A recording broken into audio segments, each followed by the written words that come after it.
We always went on Saturday afternoon to the cowboy matinee. I remember coming here and watching Star Wars. There were 5 of us girls, and we would load up with a parent, and they would bring us up here, and we would get popcorn and candy and sodas. The very first movie that I saw here at the Rodgers Theatre was The Lion King. I remember the Rodgers of running around with my brothers and having my mom and dad and all the family together. It was just a really magical time. For nearly 70 years, the Rodgers Theatre has been a focal point of downtown Poplar Bluff.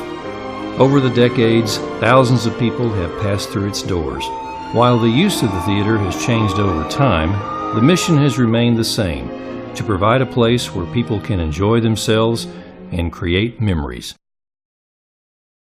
In 2008, a retired state trooper came up with another idea for the Rodgers. Came to a stage play and I saw how great the acoustics are. In February of '08, we had our first show and of course the wall was still here.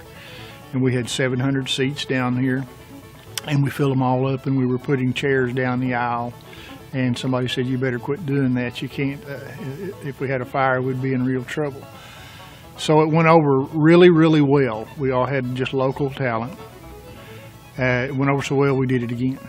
And the same thing, filled it up again.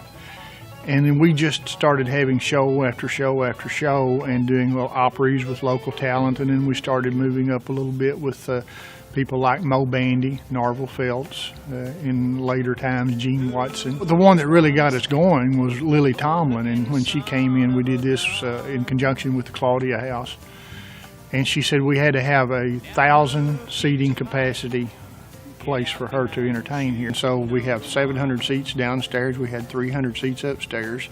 And I got together with a bunch of people, and in 2 days we tore the wall down. We had boys from Sears Youth Center and myself and a few other volunteers, and we tore this wall down. We had a guy like Willard Allison who came in and donated the use of a crew for I think for a 2-week period. We had PAX and we had Gamblin Lumber Company that gave us all the material that we need to build the current, what we have for the sound booth back there. When I first started, we didn't have any sound equipment. So Greg Hayes, Hags Music, came over, loaned us a guy, loaned us all the equipment. He came over, set it up, and that's what we used on our first 2 shows. And after the first 2 shows were just wildly successful, Phil Childers steps up and says, "I'm going to buy you guys a sound system." And Phil gave it to us.